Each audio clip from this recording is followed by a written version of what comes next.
Ej, glej ga kmeta! Če tak dobi denar za te drage traktore, hrana je pa še vedno tako draga. Glej, kmet pridela hrano, za ostalo pa smo sami odgovorni.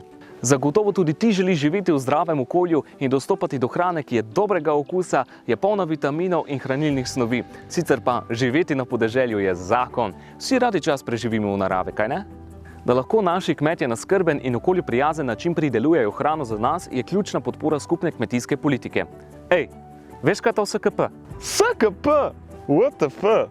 Namen te obsežne politike je, da podpre domačega kmeta, da podpira zdrave načine pridelovanja hrane, da ohranja površine zelene in zdravo vodo. Hkrati pa nam pomaga ohranjati podeželje in ga dodatno razvijati, ampak kmetovanje ni enostavno. Ni enostavno, zapomni si. Kmetje so namreč poleg vedno višjih cen semen in ostalega materiala vsako leto odvisni tudi od vremena. In ko je potrebno, delajo vse dneve in noči, da nam lahko pridelajo najbolj kakovostno hrano.